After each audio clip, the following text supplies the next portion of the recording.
Fans Zone on this Sunday evening.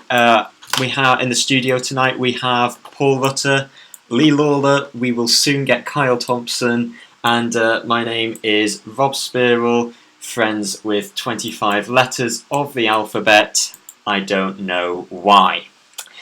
Just a pun to kick off the show there for you all. But yes, a lot has been happening over the course of the past week since our last show in Newcastle United. We've had the signing of Joelinton for the second time in 2019. Newcastle United have broken their record signing. And after that, we'll be discussing Mike Ashley's comments in the Mail in an interview with the Mail Online. Quite difficult to take, but we will dissect what Mike Ashley did discuss in that interview. And then up next, we will be talking about the friendly match against Preston North End yesterday, where Newcastle sadly lost by 2-1. And then transfer rumours. We are still very much in the transfer window with about 2 weeks to go left in the window. Can we get a few more names through the door? And we'll be dissecting what names, and how and what they can bring to the team. Who needs to leave? We may have a paper-thick squad, but at the same time, there are players who do need to leave, removing the deadwood, players who aren't capable of playing for Newcastle United. We will be discussing all of that. So first of all, we move to the start of the week. On Tuesday evening, it was announced and finally confirmed that Joelinton has signed for Newcastle United in the region of £40 million from TSG Hoffenheim. So yeah, there has been a lot to talk about. A 6-year contract. Lee, that is quite a lot. That is big long term for a 22-year-old, isn't it? A very big statement. The last time we give out big contracts was for Alan Pardew. And look how well that went down. Well, let's hope this Brazilian flamboyant striker is does a little bit more than what Alan Pardew did. But the big statement, 6 years, club record fee. We don't know if it's full amount. Obviously Sky was saying it was. Other reports speculating it's bits and bobs of instalments for the fee. I think it is a positive that we have gone money. I know there's negativity with the Pres money and the Hosselus selling them, technically only spending 8 million. But look, we've got someone for the door. He's a little bit unknown. Yes, his goal scoring record isn't fantastic. I think it's more of a case of its potential signing rather than ready now. So look, he wasn't great, and I'm sure we'll touch upon in the Preston game. He had a very indifferent 45 minutes at Preston, but it's positive. We've got someone through the door, but we need more and more signings, Rob. And it's got to happen. And there's about 10 or so more days before the window slams shut. Paul, how did you feel about the fact that our first signing of the summer has been a striker? That was a position that was much needed, wasn't it? Almost definitely, and it still is, to be fair. We do need additional reinforcements up there, but I mean the games over in Asia just highlighted the fact when we're playing players out of position so early in the pre-season, it's a huge worry. To lose all them goals out of the team from last season with Rondon and obviously Perez's goals out of the team, it was imperative that if we were going to sign anyone early on in the Steve Bruce era, that it was going to be a striker, and that turned out to be the case. Like I say, I still would like to see more. And I would like to see Sorensen included in the striking numbers, but was absolutely over the moon with the signing. Absolutely, fantastic, and finally some chink of positive news to be able to report on and to talk about. And that's what we want as football fans. We don't want all this negativity. We want the positive stuff. It was a great distraction from the normality of being a Newcastle United fan. Yeah, you mentioned about it being a positive. That sort of leads me nicely on to the next point. What do you make of the reaction that Joelinton got from fans alike? Because there's quite a lot of negative surroundings there, wasn't there? I think whoever was saying there's going to be a small minority are going to be negative. I think the negativity comes from not so much the money being spent, it's his goal scoring record. Because it looks like you're buying Rondon's replacement or maybe Perez's replacement. You haven't gone one step further. you spent 40 million and you haven't got someone who's guaranteed you 15 to 20 goals. Gone sideways. I think it's the apathy as well in the fan base. If this had been our first signing after a takeover, people would have been partying in the streets. It would have been absolutely fantastic. But because of the situation at the football club, sadly, it takes away all that enjoyment because there is so much turmoil at the club still. So I think that's a huge part playing into it. Again, I don't think it's personal towards the lad at all. I think we all are pleased that we have got a potentially a very good player, and he could be becoming a Brazilian international. I think. Sorry, Paul, but I actually think this is the club signing. It's not Steve Bruce signing. And we talked about it last week. Joelinton has been on the radar, back in February when Rafa was still very much in charge, when things started to go quite smoothly and sort of back on the straight and narrow on the wheels of our season. But £40 million, you say that we haven't really gone forward. In that sense, do you think that £40 million is a very excessive price tag for us? We don't spend 40 million. I mean, I was shocked with Almiron in January. I know that's probably a bank loan or instalments, but look, I'm delighted that it was spending money. Yes, I know you can take Perez and Hoslo. People are going to point to that, but it's still club outgoing 40 million. Yes, 8 million have been the deficit. However, right, you've made a statement. The next thing you need to do to please the fans, look, you're not going to please every fan, but go and make another statement.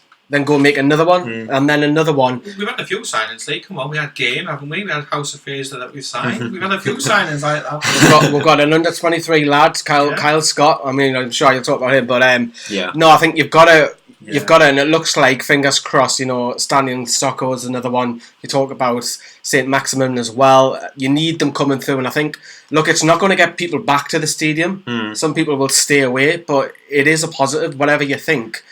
The negative side of things of that is his goal scoring record. That's the only thing. And look, what's expectations, Rob, of him this season?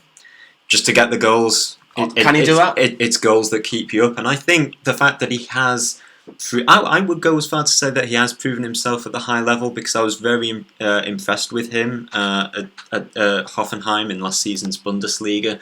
Of course, for Hoffenheim standards, it was a below par season, failed to qualify for Europe on the final day of the season. But hey, he's got the goals. He scored a few times in the Champions League last season, so he's shown that he can do it on big stages. And I think the Premier League is no exception. Rob, as well. I mean, Rondon wasn't exactly prolific, was he, previously, before we signed him?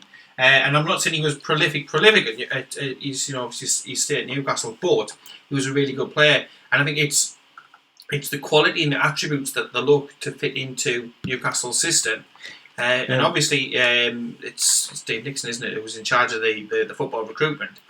He's obviously saying something, and he thinks it'll work in a similar sort of way. So you've got to give the lad a chance. We can't be jumping on his back, a la Remy Cabella, example, that sort of thing. We've got to give these players time. He's not going to be the real deal. But also, Paul, is Rob was saying about Hoffenheim. He didn't always play up top. That's what people are forgetting. Is that I actually think he will be signed as a striker, but when you compare his goal scoring records to a Rondon, to a Perez, he's very similar to Perez, where he played majority of the season in the 10 or over on the right hand side in that number 10 like Perez did. Yes, he played a game up top, but he never ever played one game on his own up top. Because the manager doesn't trust him to play up top on his own. He always had someone next to him. He's still growing, isn't he? Like, he's a young lad, and would you want to put him up top by himself probably last season? Potentially not. He'll have learned a great deal from last season, playing in a very, very physical team and environment and league setup. That can only bode well for us, obviously, over at Newcastle to see that physical side. And obviously from the game against Preston, he does like to get stuck in a bit, but we've got to give him time. I mean, I thought he was going to be Perez's replacement, but as soon as you were given that number 9 shirt, he's got a bit of it seems like Paul, he's got a bit of a swagger. I'll have that, I don't mind, I'll take that mantle on. He seems like a very confident lad. You mentioned he's 22, he's 23 next month, but he seems to be right. I don't care about this. Well, he does care about the number 9. That's not what I'm saying. But he doesn't care the responsibility that comes with it. It's like, right, I'll take it on. I'm going to be that man. And as soon as he starts speaking English I know he's been hanging around a couple of Almiron because the Latin, Spanish, and Portuguese is quite similar. As soon as he can get settled in, getting somewhere living, he's accumulate. What's the word I'm looking for? Accumulative. There you go. Like climatised. Climatised, that's it, Paul. To the area and just settles in. I think you'll see more of him because he'll be Got to give him established. time though. Has to be the watchword, and that's why I keep saying about it's great signing these players, but let's sign one or two with that Premier League experience so we can hit the ground running. Because unfortunately, because of the situation at Newcastle, we haven't given ourselves time to be able to bed these players in. So I still think we need experience. Well, I'm just going to hide my notes from you two because I think you can see them from where you are, and you've been taking my next sort of cues. What was it? Yeah, I've got some stats because there's been a lot of comparison between Joelinton and Rondon. And let's look at the stats last season. Rondon, 7 assists and 12 goals from 33 games. That's from playing as a sole striker, if you like, with the backup of a second striker in behind. That was usually Perez. And then Joelinton, on the other hand, 11 goals, 9 assists from 35 matches. And like we discussed earlier, he's playing. He's not constantly playing up front. So, when you look at that, very high levels, and also Joelinton is a good 8-9 years younger than Rondon. I can't help but feel that we might actually have it's not a massive upgrade, it's not an obvious upgrade, but I think we might have a slight upgrade here. I think people are slagging off the Bundesliga. The Bundesliga is officially recognised as FIFA as the third best league in world football. The Bundesliga is very, very similar to the Premier League. I think the better quality is in La Liga in terms of the technique in football, but in terms of stadiums being full, end-to-end football, it's extremely similar to the Premier League. And those stats, which everyone can see if you are watching on any of the live streams, is they're almost identical. He's got 1 and 3, which is similar to Perez and Rondon. Very similar stats, but he played 5 of those games in the Champions League, and he scored in one of them as well. So some might say the Champions League is a better quality football than the Premier League, but look, it's very, very similar. I think it's a little bit unfair because if Rondon goes and plays for Hoffenheim, can Rondon do those stats? Possibly. Would he beat it? I don't think so. Would Rondon, is he good enough to play in the Champions League, do you think? But then, Joelinton, that 1 goal came in Lyon, it was a Lyon. It was a thrilling 3-3 draw, last minute equaliser. That was a brilliant game. But on the topic of Hoffenheim, whom he's just left, Kevin Vogt, the Hoffenheim captain. Of course, there might be some translation, some meaning lost in translation. But he did say, as long as he remains free of injuries, I'm convinced this is not his last step. So, what are your thoughts on that, you two? Because I don't know about you, but that suggests that it's slightly frustrating in the same sense that it's the same failing transfer policy that we've had for many years, but different. Like it's a different price tag all of a sudden. It just sort of feels like we are. We buy young, buy young, improve over the course of the next 2 years or so, sell for profit, repeat. I reckon he's just his captain picking him up.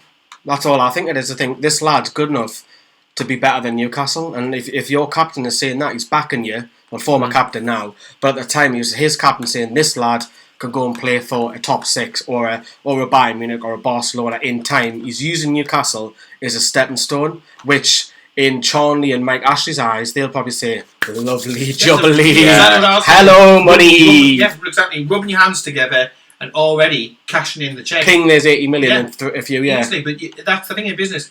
If you want to make money, you've got to invest the money, and that is how they see it. Purely as that. They don't care that they're trying to solve the striking issues. They see it as, well, we're going to put 40 million in. But I'm telling you something, if he continues on this same flight path, then he's going to be worth 80 million.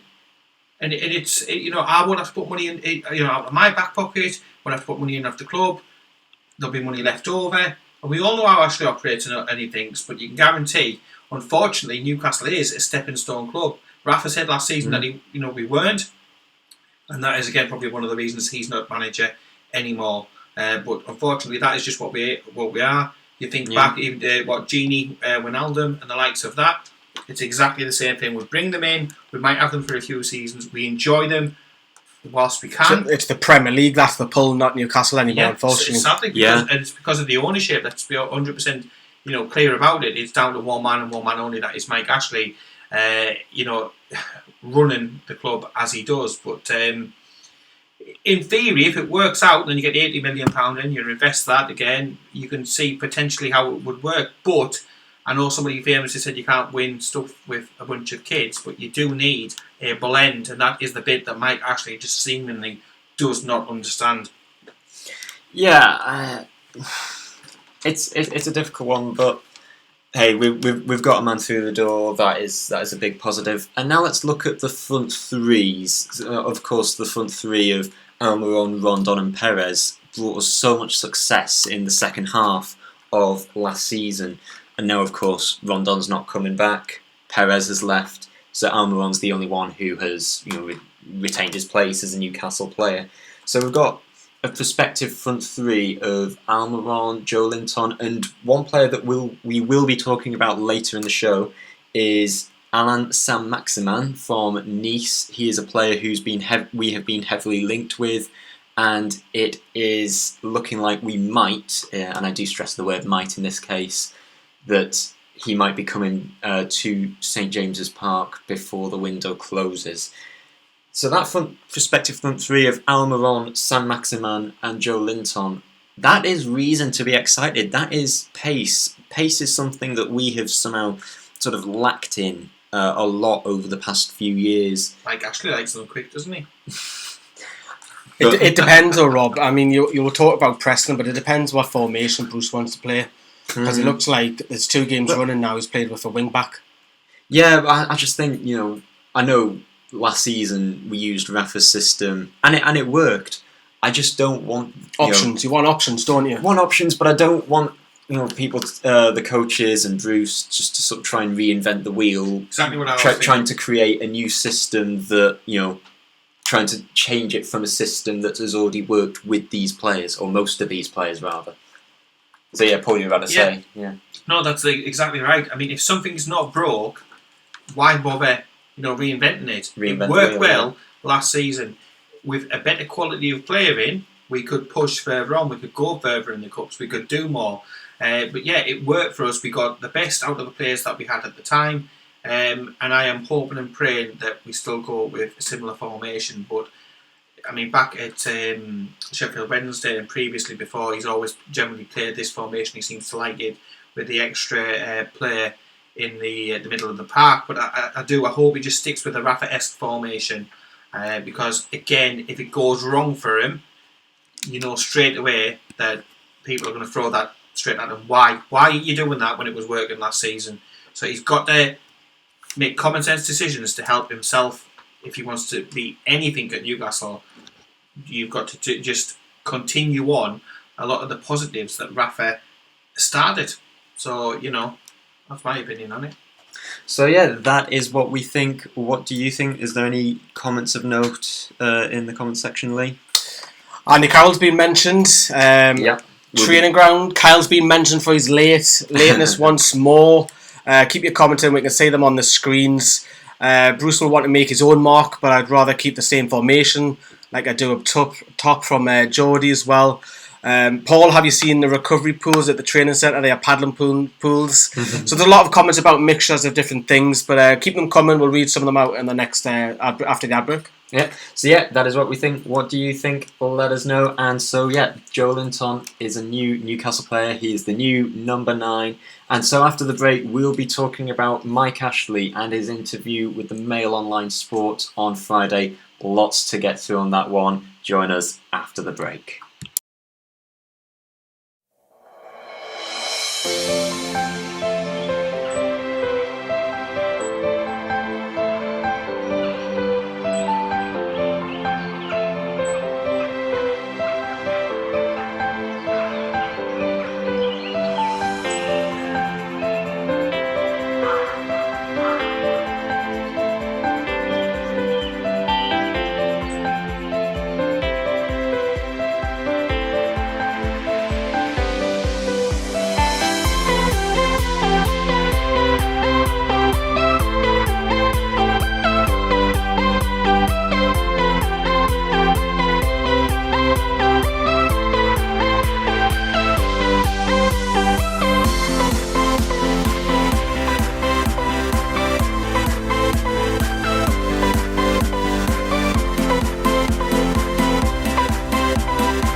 And that was Yellow by Coldplay.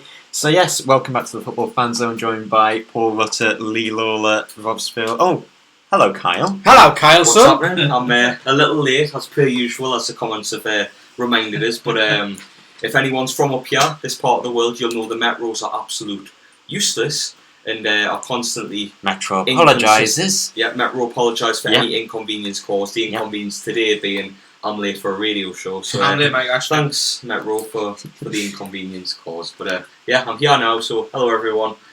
Let's get the ball rolling. Yeah, over these past few minutes, and over that break, it's like the Friends, American TV sitcom. We were on a break, but yes. What was that? What was that, Rob? Oh my word! Get him griefed in the live chat right now. It turns out I'm a replacement for Rob, as it happens. That was as bad as a Jocelyn. That like maybe. Well, at least I finished it off. But yeah, next up, what we're going to be talking about, unfortunately, is no laughing matter. Mike Ashley. It's not the first time that he has gone public and done an interview, but on Friday it was published that the Mail Online Sports did an interview with him, and lots of things were said, talking about his ownership, his running of the club, Rafa Benitez. It was more like a rant than anything. That's I would say it was staged, very orchestrated. You not an interview at the moment. You don't get them interviews for a reason.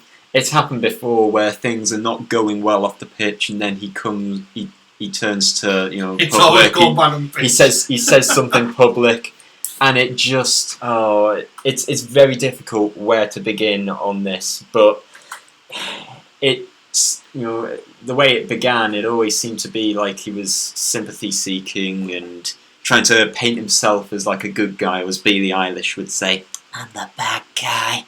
It's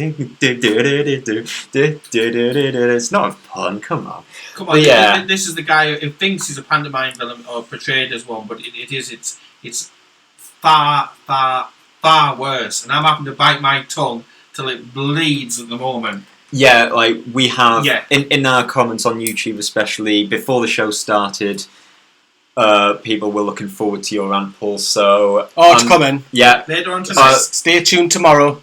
Tomorrow is it? It's tomorrow. Paul's special video comes out. Do you want to give us a sneak preview? Ofcom won't let him. I better not, because the thing is, if I start, the paint will probably start peeling off the walls in the studio. Wallpaper. No, don't mention wallpaper, because that's what Mike Ashley has in abundance as it happens. Well, he might not be having much of it shortly. Okay, but yeah, it's from the reaction from these comments, I haven't heard any Newcastle fan react positively to anything like that he's said in that, and he's lied so many times before that it's very much a case of how can we believe him this time? Kyle, what's your take on it? Mike Ashley spouted that much lies over the years. He could give us a winning lottery ticket and I chuck it in the bin because I think it was fake or something like that. That's how much lies he spouts, and you could probably look at it from a constructive point of view and say some of the points he made might be true, with saying Rafa might want to go to China, this, that and the other, but anything that man says, to me, I trust him about as far as I can throw him, and believe me, it is not far.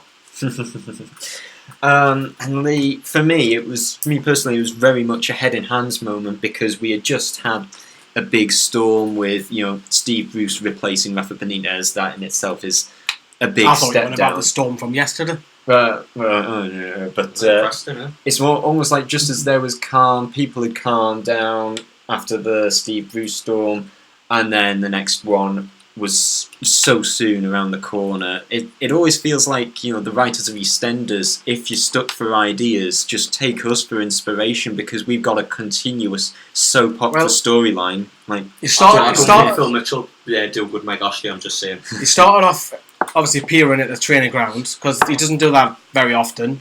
And then, I mean, the first part of that interview, he lays into Rafa. He just literally has a go with Rafa saying that You know, he was He only took the money. He was only in it for the money. Yes, it's a massive increase going to China. Oh my word, he's in it for the money. That there straight away, like, honestly, I feel my head exploding. This is Mike Ashley. Mike Ashley, unbelievable. But that's how he started the interview off, and Unbelievable. you ran to China for the money. But do you know what it is? If I've always gone on records and said that Mike Ashley and Rafa Benitez, I always thought Rafa would stay, but Rafa didn't go because of the money. He wanted to show an ambition. Yeah. Yes, it was great that he's got extra money, but you'll not stay in China long. I've always said it'll give him maximum of a year. If someone offers him a top job for half the money he's on in China, he comes back to Europe easily. Without Mike Ashley, with that, hasn't got a Scooby-Doo. Yeah, and reports have said that since Rafa's left, is that Rafa knew he was leaving back soon after the season finished in May, and yet we've only just appointed a manager. It took 2 months to try and appoint a new manager. That's quick for Newcastle. There's no mention at all. Well, Ashley does mention, in that interview that he felt that Rafa was always gonna leave because he said that it was impossible to work with Rafa, this, that, and the other. Then how does that that does not excuse the 2 month search, does it, for Steve Bruce? Not to mention, he also said that Steve Bruce was on a shortlist of 3. Not 11.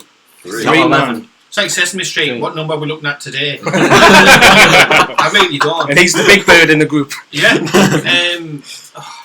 Why does he bother talking? Because we know every time he opens his trap, he just lies. He comes out with stuff about Rafa, and he's trying to make out that Rafa put money first and the club last.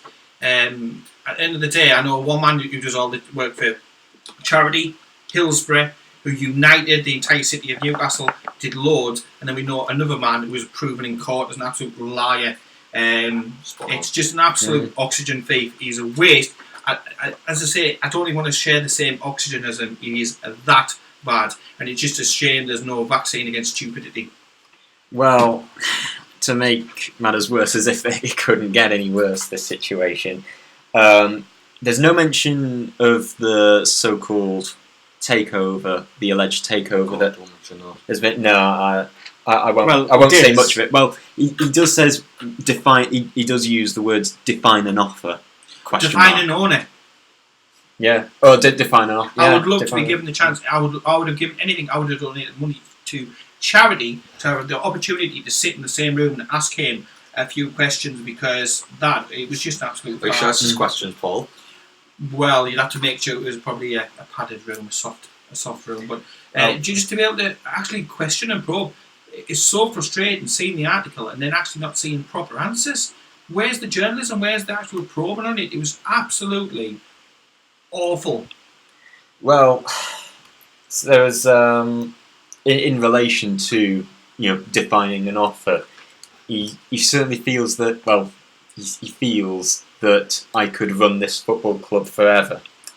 And Kyle, that was pretty much the main bit of that's an the interview. headline. That was the journalist headline used. right there. Yeah. When he said that, the journalist must have thought, "Get in! I've got a headline here." Well, he's probably said that to have the headline. To be fair, to kind of put into perspective that he could run this club forever. And to be honest, the past 12 years has felt like forever. Yeah. Paul hit the nail on the head. And to be fair, I actually think he'd do a better job running Metro. To be fair, because they lie here all the time. And anyway, they tell you, "Oh, sorry, something's happening," and they're not really sorry. Like, he's not really sorry for the past 12 years. He says he's made mistakes. He says he's a negative on this football club. He's right. He is a negative on this football club. There's nothing positive ever came out of Mike Ashley. He's the negative, the only negative. People protesting because of Mike Ashley. People boycotting because of Mike Ashley. Fans divided because of Mike Ashley. Like, it's came to the point where fans are scared to come out and say they're going to games because of one man. It's pathetic, man. Honestly. Yeah. Well, negative. Well, we've had define an offer. We've had from Paul define an owner, and now we've got a new one. Define the word sorry. It's because just define the man. I grew up believing that sorry, the definition of sorry is that you regret what happened, whatever you're sorry for, and you will try not to do that again. But yet he just keeps on. Do you know what made me laugh? Is I put it on screen for everyone who can see it. Yeah. Mike Ashley, and I quote, I will think I've done quite a good job. You move. Yep, that's. And I will want to keep going to watch them. Mike Ashley's done a good job, everyone. Yeah. What, in ruining the football club? There's He's a done a cracking job with that. I mean, what world does he actually live in to believe that he has done a good job? If you look at previously how many times Newcastle were in Europe, to how many times under his successful, what he thinks that he's been after that once. Two relegations. Two relegations out of the 6 in our history. That's a third of the amount of times we've been relegated. And then he can go on with the treatment of Keegan, Jonas Gutierrez, Ryan Taylor, and then the stadium change name, the treatment of Rafa, the fans, the Mickey take and back and forth, the sponsors, the increases of tickets, the increases of shirts, and he thinks he's done a good job. He's not. He's got constipation. I've said it before. Constipation of the ideas, diarrhea of the mouth. He needs to go. I just don't. Well, we know that. How many people? How many yes men has he got round him? It's unbelievable. Nobody else in their right mind would think he's done a good job. You know, and he says then, and he sits and he comments about the Sunderland match, and people think, oh, Mike, what should I do? Should I turn up? He's the hero in that pantomime where Sunderland are concerned. Yeah. Honestly. It's just embarrassing. There's a quote from that's been going about Twitter the past couple of days. Mike Ashley in 2008 says something along the lines of, I've got the message, you don't need to boycott anymore, you don't need to protest anymore, I've got the message, I'm selling the club. That was 2008. Lads, it's 2019, 11 years ago he said that. Do you know what I mean? And he still owns the football club. It's like, it's either he's put the value of the club well and truly out of reach to where nobody's willing to pay that amount. Look what Chopper said. Did you hear what Chopper said? Yeah, I heard what Chopper said. I've heard everything he said, and he's spot on. But at the end of the day, 11 years since he said that, and it doesn't matter how much wallpaper he has, doesn't matter. It's just, you question the credibility of a man that he is, the amount that he lies to the people in Newcastle. You got a bit tetchy when he was asked about where's the money gone, though, didn't he? Yeah, that leads me nicely on to the next point, because to those who criticise him for lack of investment, he said, and I quote, "It's like asking if I'm on drugs. Don't be idiotic." And we weren't born yesterday. We've been in the Premier League now for 2 full seasons since the Premier League money, you know, the mega bucks, if you like, came in. And yet, we are only just starting to see a fraction of it, you know, through the signing of Joelinton.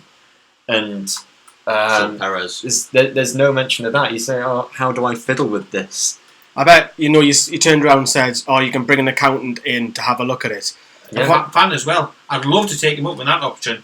Love it. And then what Mark Douglas said in the Chronicle said, well, if he's got nothing to hide, why doesn't he have a controlled Q&A with, you know, fan members and board members? A controlled one, so because he wouldn't do it if someone goes up and lamps someone. Fans forum and knock.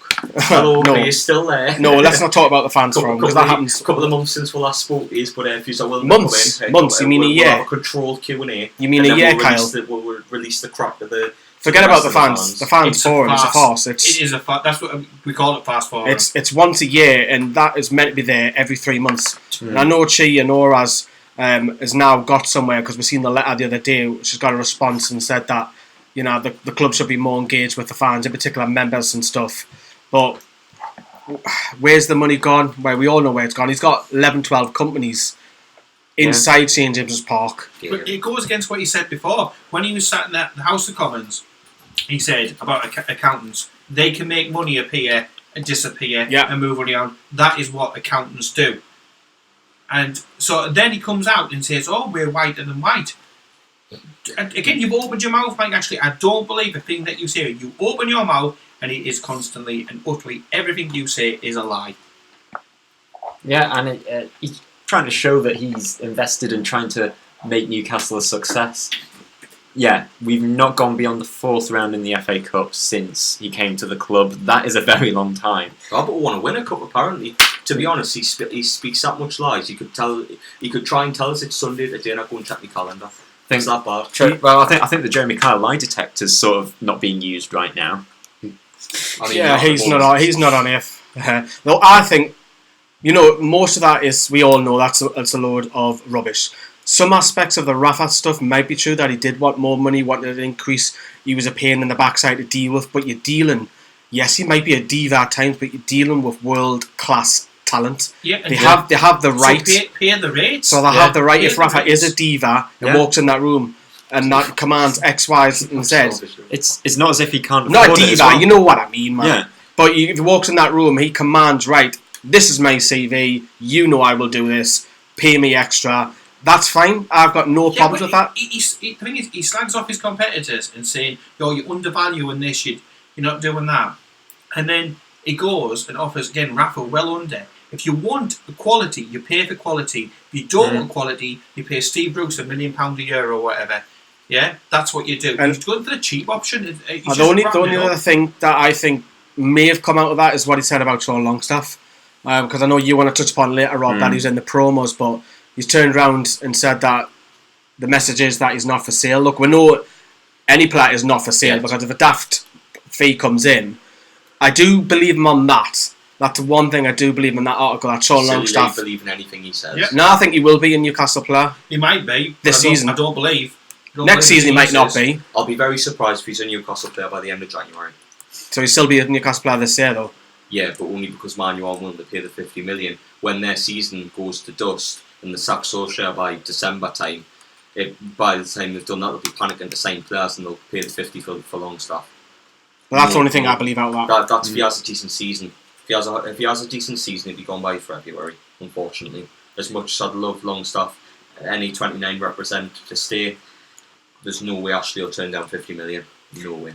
On a note, talking about the business aspect, I think this interview will have certainly been done before Friday because it was Friday night when that story got announced. And of course on Friday, Sports Direct, especially, as well as House of Fraser, they were heavily fined. That's nothing to do with football, but it will certainly hit Mike Ashley in his pocket. And so, of course, it's very early days since that disaster by Mike Ashley's standards has happened.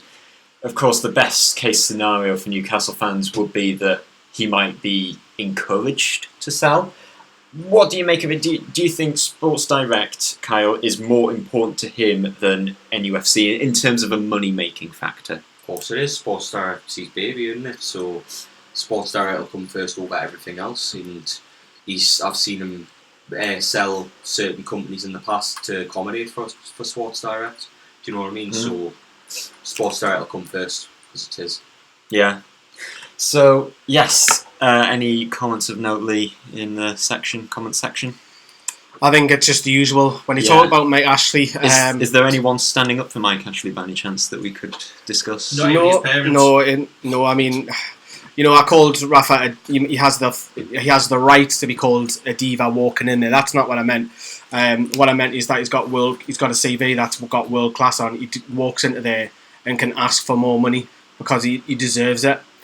If Steve Bruce walks into that room, you laugh, don't you? So do you know what I mean? So that's what I mean by, yes, Ashley might have said, no, Rafa, you're taking the mickey here and there, but he's got a right to do that. And at the end of the day, he wanted the best for Newcastle. He wanted the best for himself to some extent as well, being like selfish. But there's nothing wrong in that. Nothing wrong with that. You want to better yourself. If we've had jobs, but to say he went to China for the money, partly that, a very, very, very small part of that may be true, but Rafa does not want to be stuck in a league playing in a half-empty stadium where you cannot see the sun and it's 40 degrees because there's pollution all over.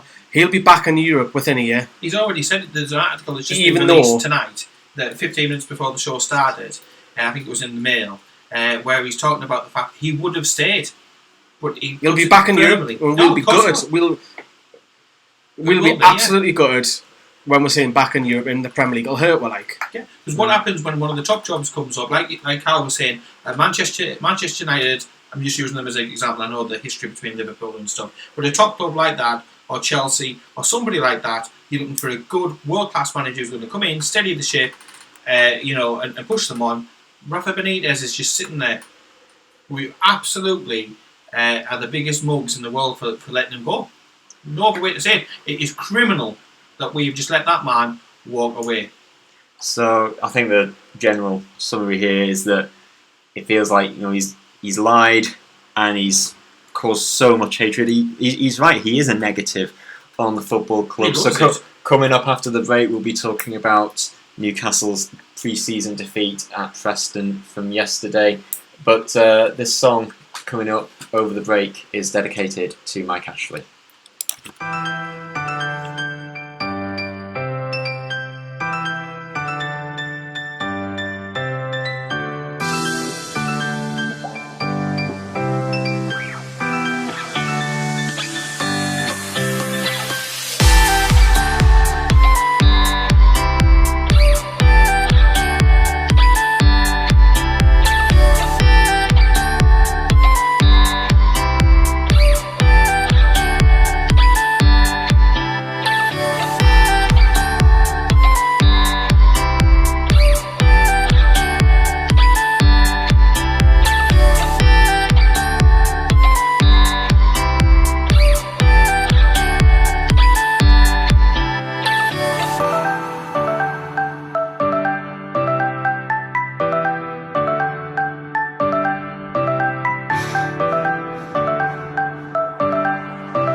And that was apologised by Timberland and One Republic. Too late to apologise.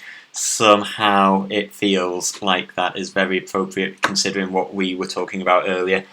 But moving on, and life does go on indeed. So we'll turn to later in the week, and we turn to yesterday when Newcastle took a trip to Deepdale, the first time since the two teams were back in the Championship now 3 years ago. Newcastle won 2-1 that day, but yesterday it was a score reversal as Preston came out 2-1 winners. They came from behind. John Joe Shelby gave Newcastle the lead from a free kick, quite a bizarre free kick as the goalkeeper, it seemed to just ricochet off his arm and then land into the opposite corner. Straight after kick-off in the second half, Joelinton, just a few seconds after coming on, won our penalty, which sadly Almiron, it was going right in the corner, but Miggy Almiron, his penalty was saved, goalkeeper making amends there. And then Gallagher, his double penalty, fairly dubious calls maybe, you never know if VAR was in place, you never know whether they might they be don't even overturned. have a pub in Preston and make VAR. Trust us. But yeah, Gallagher double penalty gave Preston the 2-1 win. And so what we have now is a clip. This is Lee and Kyle talking yesterday straight after the game. The lineups, first of all, it was a wing-back system. It was. Can you read too much into it because it is a friendly? Matty's probably not going to start. There's probably a couple of others. Roland Aarons isn't going to start up top, but Steve Bruce is going for the wing back. 2 games running now. Yeah, I know you don't want to touch too much into the second half, but one thing I noticed is there was a deep line playmaker on both halves. The first half it was Shelby pinging the passes, and then Kay in the second. So he's looking to play a 5-3-2 formation with a deep line playmaker who's looking to ping the balls left, right and centre, giving them a lot of freedom and giving them a lot of basically a lot of freedom. A lot of freedom. A lot of freedom. A lot of freedom. We need freedom from here. So going into that first half, then we've seen the lineups. It was a dull affair. Let's be honest. It was pre-season. It was flat. I think there was a lot of newcomers in our end as well. Yeah. A lot of people going to one of the first couple of games, but you could tell it was a friendly. Nothing really kicked in until there was a spell for about 10 to 15 minutes when Newcastle were dominant towards the end of that half. Had a lot of chances, but I want to touch upon Shelby's goal because it was a bit of a freak goal, wasn't it? The free kick, he went for like a knuckleball type free kick, and the keeper saved it, and then we thought like the ball just stopped dead, but just rolled into the net, and it was very bizarre, but it gave us the lead nonetheless. Going into half time, first of all, we'll pause there. Who impressed in that first half? Shelby and Dummett were the main two. I thought Dummett defensively was spot on. Nothing got really past him. Defensively, positionally, everything you expect from Paul Dummett, brilliant. And Shelby had so much control of the ball. Every time he was on the ball, we looked threatening. And I think if we had had Joelinton and Almiron play in the first half instead, I think you would have seen a lot more from them. But Shelby really impressed me, and I think Bruce is going to look to give Shelby more of an opportunity than Rafa did. That's for sure. What about the 2 lads, Rolanda Aarons, because he was playing up top in an unusual position, and Matty Longstaff? I'll touch on Aarons first. I thought him and Mutu had never met each other before. They just looked like if you play FIFA anyone, they had one chemistry. They were shocking. They were honestly so bad. They didn't link up. They didn't look to pass to each other. It was just honestly pathetic. But Aarons, when he tried to get on the ball, he tried to make things happen. Very nimble, but you could just tell he hasn't worked. Is he playing there because we don't have another option? Because I know he had Sorensen, but if we start the first game of the season, if we haven't signed a striker, because where's Dwight Gale again? Well, he's injured currently. Dwight Tours, I think it is. He's more Instagram. He's moved on to Hong Kong, hasn't he? Yeah, he's moved on. But what about Matty? Matty Longstaff, very energetic. I thought every time he was on the ball, he looked confident. He played off Shelby really well, I thought. Didn't look out of place to me. He didn't, so hopefully he can kick on in pre-season and hopefully get into the starting lineup towards maybe a cup game or something like that, like Sean did last season. Going into the second half, the first part of the second half, it went full on because we've seen Almiron, we were excited. We've seen Joelinton coming out like, yes, this is what we want to see. We want to see Almiron playing up top was a little bit strange. I would have liked to see him drop a little further back in the 10. But Joelinton, the first impressions, bang, penalty, he wins with a penalty straight away.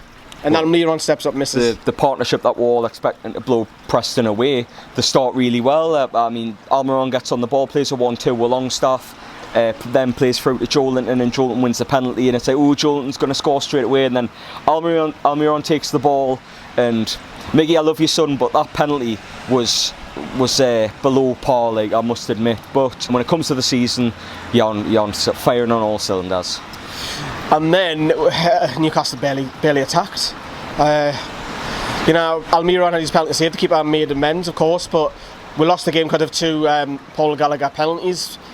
The error for the first one. Kyle was saying it's a blatant penalty. Yeah, the first one was. But then he runs up, scores, and then Joelinton, that man again, he was involved in a lot of stuff, gives away a penalty. It was a foul, clear foul. Can't argue against. Yeah, 2 definite penalties. Can't argue, you can't really blame Woodman in goal. They were smashed. But going forward for me, Kyle, in particular, Almiron and Joelinton, we just did not see enough of them. For me, it's got a lot to do with the midfield because when it comes to someone, Sean Longstaff, Sung-yueng Key and Colback here, 3 midfielders, and Colback performed the best out of the 3. I'm not telling something, and Sean Longstaff had a poor game. I think, in all fair to Sean, I think he's still coming back from his injury, very rusty, a lot of cobwebs to get out. Key, for the man who's calm and composed, was just the complete opposite. The day looked Didn't suit the line so deep, does he? It just didn't look very active, and I think to get the team forward and get Almiron and Joelinton on the ball a bit more, you needed that calmness. You needed them trying to bring the team forward, and Key just wasn't on it today. And I didn't like Key so deep because he's better going forward for me. But Fernandez passing was awful. Longstaff was awful. We missed Shaw when he went off as well, because him and Shelby had a lot of possession in the first half, looking to bring the team forward, and when they went off, were knackered. Yeah. And Lee, straight after the match yesterday, so because you've had your say now, Paul, I guess positives to begin with. It's good to have our better players available for this pre-season game, like we haven't had for the first few. We've had Almiron back from playing in a major tournament. It was good to see Joelinton for the first time. But do you think that performance concerns you heading into the new season, just 2 weeks away now? Yeah, it was a bit cold cup of tea, in my opinion. It wasn't anything really to write about. It was so-so. We took the lead. It is all about fitness. It is about trying different things in pre-season, but it is a bit of an embarrassment to be losing against the likes of Preston. No disrespect at all meant to them. But yeah, I mean, everybody just looked slightly. I mean, had the double training sessions catching up with them. Are they tired? They've travelled a lot recently. There's a lot of things going off at the club. New players coming in. It all obviously adds up, but I wasn't really overly concerned. It is just a pre-season game, but I did feel sorry for everybody who traipsed down in absolutely awful weather. Cheers, mate. To watch that. And there was a decent amount there, considering it'd been announced really, really late. But yeah, it's nice to see the likes of Almiron back, because obviously he got injured, he missed the end of last season, and obviously he rushed himself back to play for his country and stuff. So it's nice to see him back, getting some game time. You can't play at Roland Aaron's or Paul up top, can you? Oh my word! I've said this before, that we are carrying too many passengers, and some decisions need to be made. Like Carl Darlow, Woodman, Sterry. Yeah, of that ilk. At the end of the day, we need to be. If they weren't good enough last season, are they going to be good enough this season? I doubt it. That's a big question for later on in the show. I'm sure it is. But I mean, I would like to see some of these players who aren't good enough. Not just why put them in. I wanted to see Mighty Longstaff. Yeah. I think he's got a big future at the football club. I want to keep him. I don't want him to get him loaned out. So I was really pleased that he played. Me and Kyle were saying. I was saying to Kyle Gans, Matty's had a better game than Sean, wasn't it, Kyle? I actually think he did. I didn't think Sean was. Yeah, I thought Matty. I think Sean's really rusty. Sean on the day, but he's got to get rid of the cobwebs. He's been injured. And I'm not making excuses for him, but he's probably at the end of the day, as it says on the video yesterday, they're both NA29 lads. I'm an NA29 lad, so I'll back them both to the hilt. Yeah, British to both of them next season. I think I've got it though. What he's thinking, if he plays so rather than at the top of his game, he won't get sold, and as a Newcastle supporter, you'll be able to say it's in James's Park. So he's thinking outside the box. That's probably what it is. Yeah, played terrible for a couple of seasons. Oh, Rob, I'll ask you a question since you're presenting. Yep.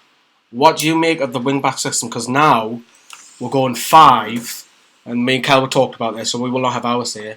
I'll be presenter for a second. We're playing 5 at the back, It's about time. 3 in midfield with Shelby, and then 2 up top. But next week, Kyle's looking after the stream, aren't you, Kyle? and I'll present. Is that a deal? I'll make that deal with you right now. I'd rather present, mate. I heard that little dig that he gave us there. But Kyle will be on the stream, everybody, which will be no stream. Yeah, there'll be no stream next week, anyone. So if you just want to listen to 102.5 Nova Radio Northeast, tune in, because that's the only way you get it. But what do you make of 5, but Shelby in those 3, and then 2 up top? It's slightly different, isn't it, to what we were used to last season. I think 2 up top is definitely a potent way of trying to get the goals, because of course this is a team. You're going to start to think, if we have 1 up front, are we going to get enough goals to stay up, do you think? Are we reinventing the wheel, though, Rob? That's the thing. Yeah, I know. I think reinventing it. 5 at the back, that does give you a good defensive solidity in some way. See, I think if Shah's playing, do you need somebody in that deep line role, because Shah can bring the ball out and can do what John Joe does, and then.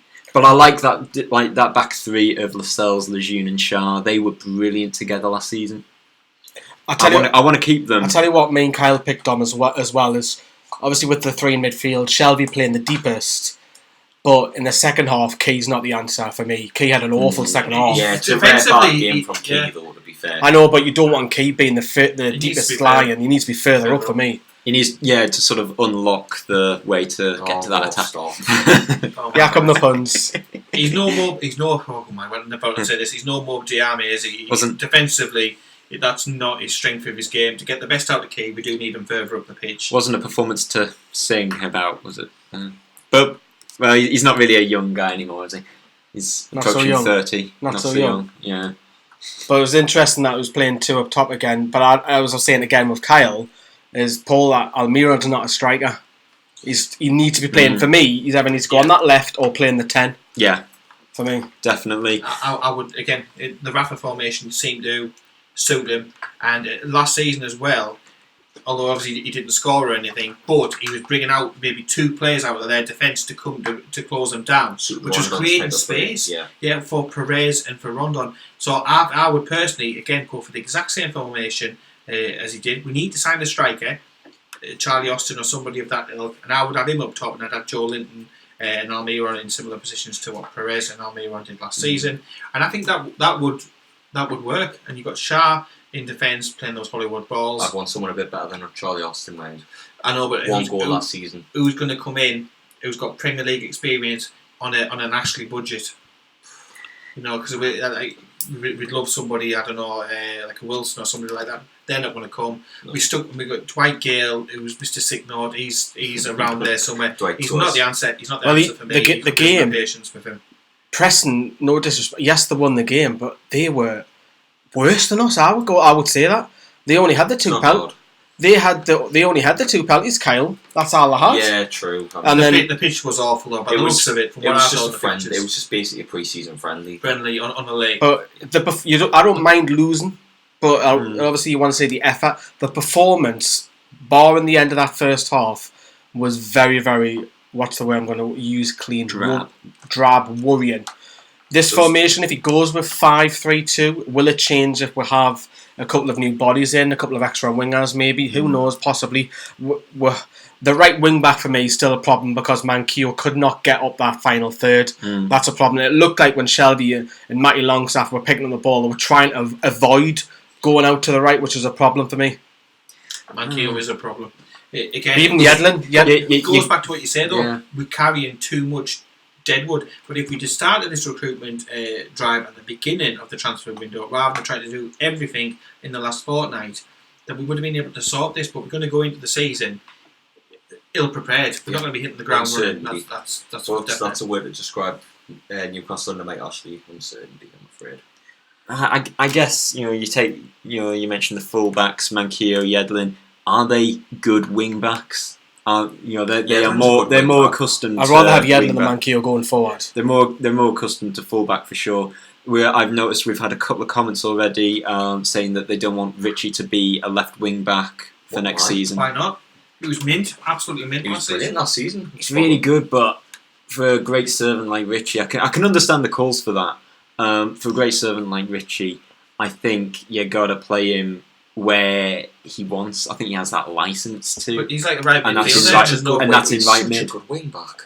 See, I think we don't look out of place. People in the comments. I don't think Richie looks out of place at left wing back. It doesn't look like we need that. Yes, depth. I get that, but right now, if Richie played all season at left wing back and he had no injuries, I'd be pretty happy with that. I'm pretty content with that. Yeah, and to be honest, I mean, when he plays in right midfield, does he score that many goals? In the Championship, but apart from the Championship's another level. But the Premier League, he only scored when he came up 3. I'm sure you'll correct me if I'm wrong. When the first season that we came up, yes, he had a lot of assists, but he only scored 3 of them. I would have him. That's his main strength, though, isn't it? I think left wing back is superb. He has a lot of space to drive forward. That's one positive I've seen from the second delivery half yesterday. That the left wing back had a lot of space, and that was Jacob Murphy yesterday. So if you put Richie in that position, one thing you can do very well is cross the ball So you give him that width, you give him that space. He did Almiron as well, can't he? Yeah. Well, Ashraf Lazar wasn't even brought to the club.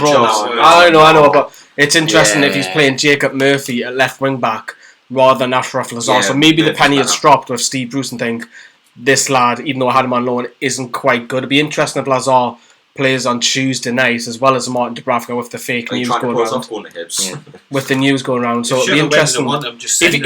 If Steve Bruce plays 5 at the Give back that. on Tuesday, that's our season going for. That's our formation for the season. Unless I think so. If he goes 5 at the back once more, 5-3-2, because then you're only talking one more pre-season game, and then you bang straight into the Arsenal game. So you'll not want to tinker around too much. But Saint Etienne, of course, is next week as well. So, but on the other flip side is now's the time to experiment. You want another second formation because yes, we loved Rafa, but he didn't really change. It was the change to the wing back was accidental because of injury. It was forced on him. Even if we were chasing a match, It would be like for like. You'll say Rondon off, yeah, it'd be Roslu on, like for like like. Yeah, no sense of trying to get Go on. defender off, attacker on to get Exactly. what you need. Yeah, I can see that, and so I guess moving on, we touched upon Dubravka and so-called fake news. It's a term that we hear a lot nowadays. Where do we begin with this, Kyle? Because Dubravka, there was a photograph circulating. Aye. We're not sure whether it was an old photo or a latest photo. There's always Talks of whether he photos was. floating, Rob. There's always photos floating. Even other fan channels attending football matches when they say they're not going to and all this sort of thing. There's always going to be photos floating about. he Paul. Well, why not? Why not? A bit of banter for the beginning of the season. But no, again, these people It's are making not just fake news up, and it's not just this once. Yeah, the Instagram. It's happened a number of times, which is Yeah. why we're And picking it it always up. seems to be sort of targeted against Newcastle United supporters. We're an easy target, and it's It's just likes, it's retweets, it shares. it's attention. It's people who've got Fabian nothing better to shares. do with their life. And they put out these fake photos or photos from years ago or photos that have no connection to the text that goes with them, and it's infuriating. We've had that much fake news about the takeover, about players coming in, leaving, managers, all of that. It's enough is enough, and it needs And calling out. it goes back to Kyle's point earlier on, is that we've admitted that, look, we're not buying any merch, we're not buying shirts, but we are going to go and support the team. But you've got other personalities who are saying the same thing, saying, I'm not going to go to any games, but then the very next day they're at a game. Double standards. You've got other personalities. You've got people saying, don't go to games. You've got people saying, go to games. You don't buy merch. Up to you if you buy merch. No, it is. Do what you want if you're a fan who wants to put money in. I know we're going a little bit off What topic. makes you happy? But there's so What makes many you fake happy, not news. anybody else. There's so many fake news going around by personalities, by people wanting likes and retweets. It suffocates you, and it's like, oh, me mate down the training grounds. Don't take that as gospel. You know we what I mean? we must get their messages literally in the day. every day. Every Me day. mate down I've the got a training mate ground. who works at the stadium and there's Saudi cars outside the ground. Yeah, mate, no bother. Yeah. Stop. Yeah, I mean, I think the bottom line is trust journalists. I'd say, because they are the ones. Trust journalists. Are you sure? It's their job Is that to report because you're news. becoming a journalist, Rob? Myself and Kyle will definitely know this for sure. That clause 1 in the Rob's IPSO code of got practice, a spade, accuracy. So Yes. Do you believe? you have to report the truth. Do you Are you believe sure? what? Do you believe what some national Sun didn't do tabloids this say? one. Well, of course, you gotta Get your clicks. you gotta get your clicks, but clause 1 in the IPSO code of practice for journalists, that's for all journalists, is accuracy. Don't trust your mate who says, "Oh, I've got a mate down the Got the Mike ground." Ashley and- School of Look, there's only a few journalists that I would personally, majority of the time, go along with, and it's Because they're, very 'cause small. they're close to the club. And you take Keith Downey, for example. I think Sky George Sports, he's- Culkin's an excellent journalist. George Culkin, I yeah. think he's one of the best. Ones who are really up close to the club, not ones who are Those 100, are around the 100 club. miles away looking and making in. stuff up about takeovers. It's not, and you're right. It's not just personalities. It's not just your man who's got a Twitter account or me mate down the street says this, that, and the other. But it's also journalists have to play a part of that as well with the fake news. Because this week the local media have said One day it's Andy Carroll, the next day it's Danny Welbeck, the next day it's Daniel Sturridge. That's just old cycle news recycled They over say and the over. sky is blue, and then literally an hour later they say no, the sky is red. Then they'll say the sky is blue, and literally they just go like that. And the Chronicle, I'll call out. They can be one of the worst, because you can read one story that says something, and then literally 30 minutes later they're saying the complete and utter opposite, and it's really frustrating. On top of the fake news, you have this inconsistency to what's being said, and like you said, there's only certain ones. I mean, Pete Graves on Sky? Pete gets He loads of gets it stick in the neck because he's a Toon fan. Yeah, and it's because the fan base is so entrenched in all of this. But who's that down to? That's down to one man at the top. That's all it's down to. I mean, fans shouldn't be telling other fans what you kind of do.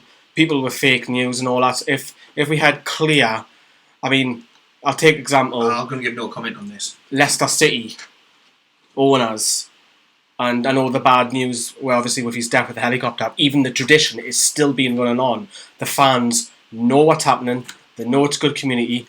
I was with Perez. Realised this and saw this is a club that has ambition. The communication They is communicate there, with the fans. whereas we haven't got any. Our club doesn't communicate with the customers. That is how they look at all of us. We are customers and not fans, and there is a total disconnection. We have got this whole no comment thing going, and because there's such a vacuum from the club, that allows people, your Adrian Durham of the UAE and the Geordie Dentist and this, that and the other, to sort of like making all this fake news, because it's filling the gap that Newcastle United should be filling. It's hope. It's like fake news gives someone with a little bit of relief from it, a bit of hope, but it's false hope. It's not real. But what No comes comment. back to It's because you want it to happen. Why isn't the club communicating with the fans? If they did, there'll be no space for these wannabes to fill the airwaves up with absolute, complete and utter nonsense, lies and fake news. It comes down to that. Speaking of fake news, the takeover's fake news. Feels that way. It's been a long time since anything as such has been reported. Yeah, like so many people have said before, smokescreen. But we are coming up to 7:15, and so we shall be moving on to another break. And so after the break, we will be talking about transfer rumours, who could be coming in, or who has come in more like. And after that, we'll be talking about who needs to leave the dead wood, like we have touched upon in this segment. So yes, see you in a couple of minutes.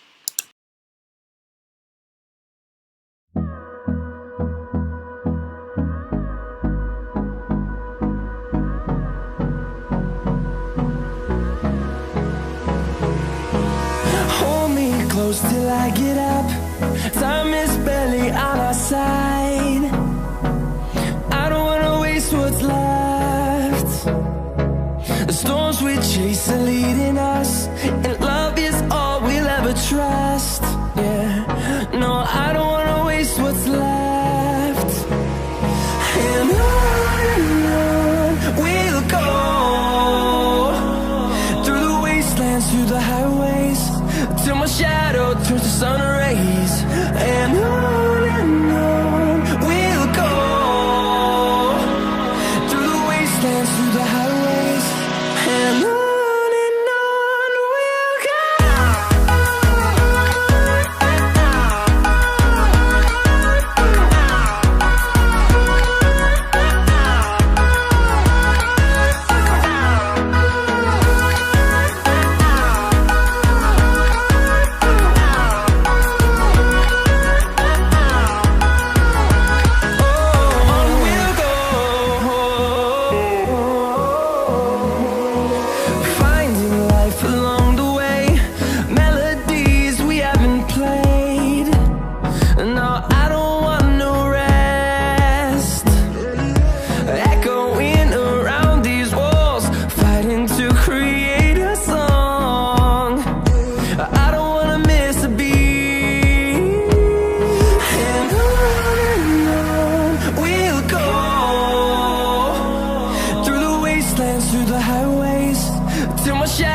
turns to sun rays.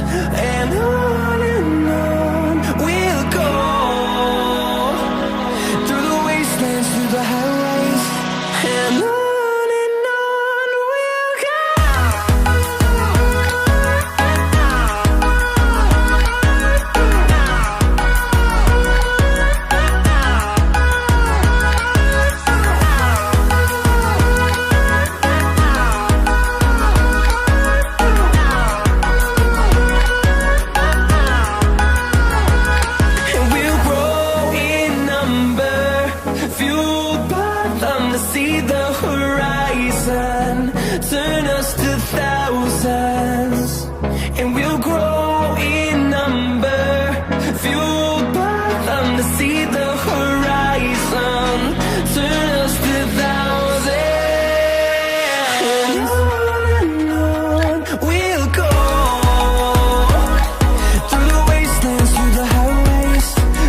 till I get up. Time is barely on our side. I don't wanna waste what's left. The storms we chase are leading us, and love is all we'll ever trust. Yeah, no, I don't wanna waste what's left. And on we'll go, through the wastelands, through the highways, till my shadow turns to sun rays. And on we'll go, through the wastelands, through the highways, and on we'll go.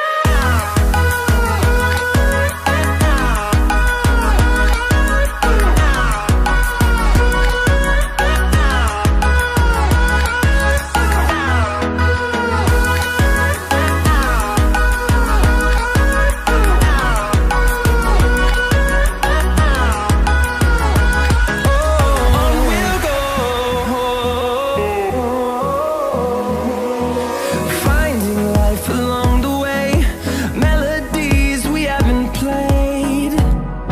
No, I don't want no rest. Echoing around these walls, fighting to create a song. I don't wanna miss a beat. And on we'll go, through the wastelands, through the highways, till my shadow turns to sun rays. And on we'll go, through the wastelands, through the highways, and on we'll go.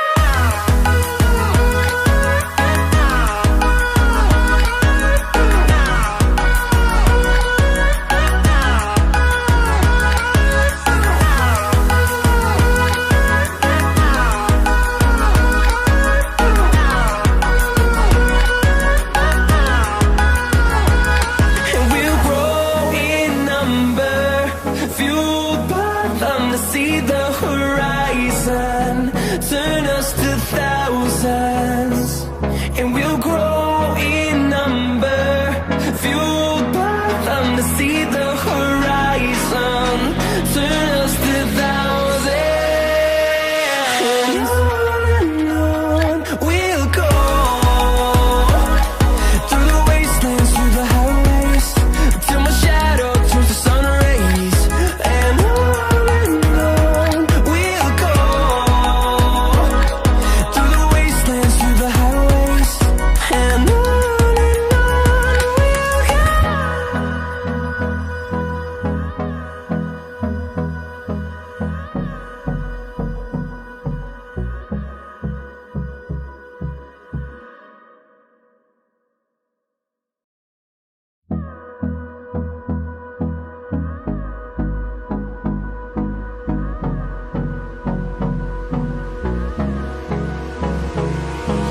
Hold me close till I get up. Time is barely on our side. Our radio station there, not our live stream, you'll know that you just listened to I Feel Like a Woman So by if Shania you like a Twain. woman, That don't impress me much. I got you. I'll get in there before you roll. Yeah, well, I think this week it's got a busy week. Tomorrow I'm going to fix the guillotine, then head straight off. So, yeah, I'm moving on. Moving on to the next part of our programme. Please do. Transfer rumours, and yes, I know Newcastle fans, we've heard it all before, we don't get the chance to talk about transfers, but one player, it's not made official, but one player that we believe is certainly through the door is Kyle Scott, a young central midfielder from Chelsea, and that reminds me, I don't know about you, but 3 years ago when we signed Isaac Hayden, it feels like it's shades of Hayden when Hayden signed a young central midfielder from a top six reserve side. Could this be the man who will replace Hayden? no. Hayden stay, man. No, you I think he believe- gets the logic that he's a young lad who's don't know. I think that's what that's in the knowing. I think he'll go straight to the under-23s. Yeah, I think Hayden was a bit more well known. He when played in the came. Championship. Yeah. This lad, from what a couple of Chelsea fans have said to us, that he struggled in the second division of the Dutch league which worries me because even the Eredivisie, you take out the 3 big clubs, that league is worse than the Scottish Premier League, and that's saying something. Yes, I know we're going to Scotland, but I just thought I'd say that. Yeah, don't start off Brave. Scotland for a couple of days before we're going. So We love Scotland. Is it Scotland? Officially speaking, Now you- That now was you- late. That was late. That was late. That wasn't me. Lee's not driving, just to clarify. So, Paul, if you've got to get away at the ready after fan cams on Tuesday, We're Get jumping through the window. Just asking us, do you know, that type of thing. And there's another young player that we are being linked with. We are in competition with Aston Villa over Liverpool's Harry Wilson, 22-year-old winger. And over the last 2 seasons, he's spent the last 2 seasons in the Championship with Hull City and Derby.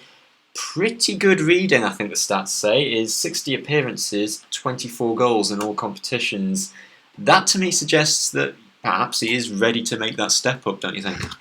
If you want to argue it, I'll tell you that straight away. Well, he's been playing with Liverpool. He's been playing in the New York with Liverpool as they've got the tour over there in Boston and stuff. So I think there's too much competition because Liverpool's starting forwards, midfield, and strikers are looking at another level compared to ours. But it'll be a good addition. Can he step up in the Premier League? A lot of the players that we are being linked to are ready for that step. Some are going to make it, some aren't. It's how much can Harry Wilson make it. Look, I think the Championship level, he's done it. Now it needs to be tested in the Premier League, and if it's a loan for a season, I think the majority of Newcastle fans will be all right with that. I don't think they'll be overexcited, but I think it'll be It'll be rotate. way better than what Kennedy was. Kennedy, Jacob Murphy. I think we're he's, not playing wingers, so it's like where you're going to put him. but you can play also in the attack and midfield as well. So Yeah. 18 goals. I said at the end of last season, It's one that decent, I would like to see brought in. Whether it was a loan or a We can't afford him.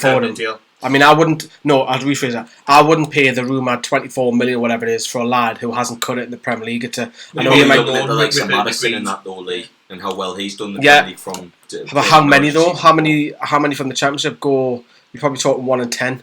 See, And it's hard to judge. I know, because in it's the very hard. In the Championship, it's like you can go from like Ebanks Blake, who scores 20 plus goals in the Championship, and then it comes to the Premiership and is looking to score 5. Hey, that's a name, Sylvan Ebanks Blake. A couple of years back. Wow. And then, That's going back. Quite a we go blast to, from the past, yeah. Madison, who's done bits in the Premier League, Could or have been even Jacob Jacob Murphy. Murphy. Yeah. Josh Murphy. One Murphy. You could go on, but yeah, it's just one of them. I'll take him. I would take them for yeah. sure, But I would only have him on But loan personally because I think Because- if it is the 20 odd million, that's a massive. It's a massive fee I for a think player you who isn't bring- proven yet. Bring It's him in for a loan and then have an agreed fee in the contract in the contract, so then you can make it permanent. because we are quite good at It that. is a big Yeah. ask for sure, but do you think it's only a matter of time though Yeah, before it he's is. ready for the Premier League?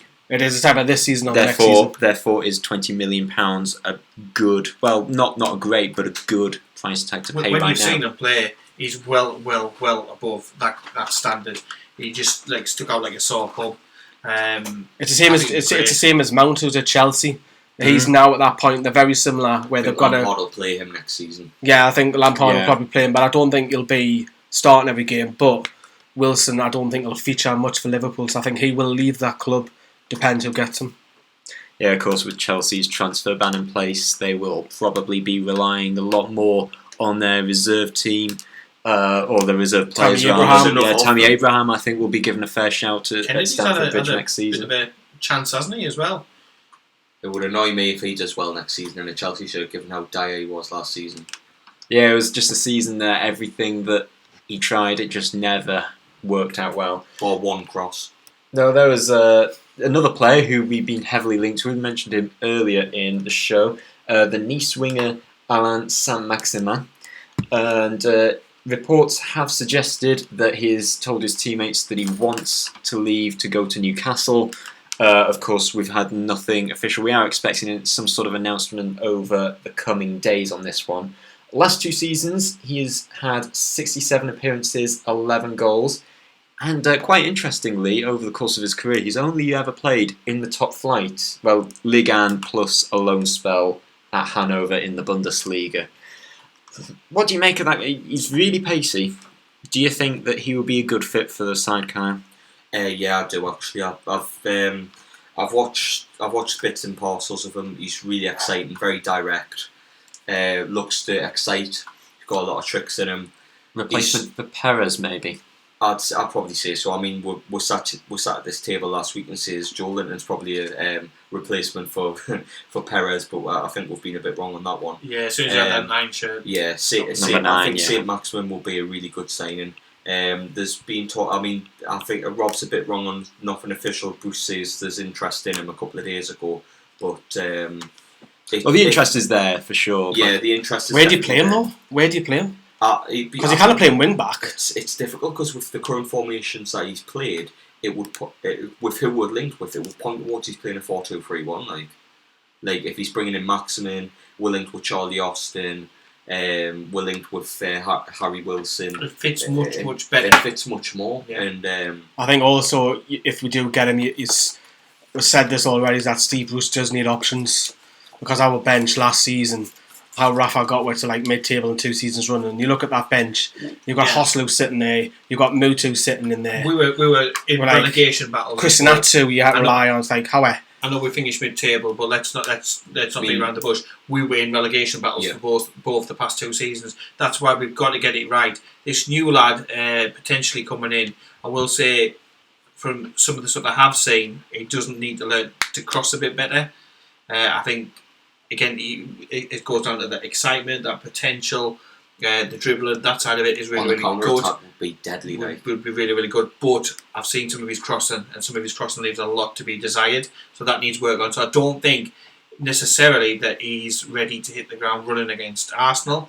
He could be one that needs to be on the bench and brought off and integrated in. So if you pick again, you've got to give him time. Because we're not going for proven Premier League. I think though with this though, Paul, is I would rather have this lad than Harry Wilson, because he's played in Europa League, he's played in the Bundesliga, he's played in League 1. I think he's ahead. It's a good question. I think St. Maximin is a season ahead of Harry Wilson at this stage, because look, he's nearly 23. But if you were to sign him for 20 million, I'd rather spend the 20 million on this one. Sign him now, Harry Wilson, 20 million.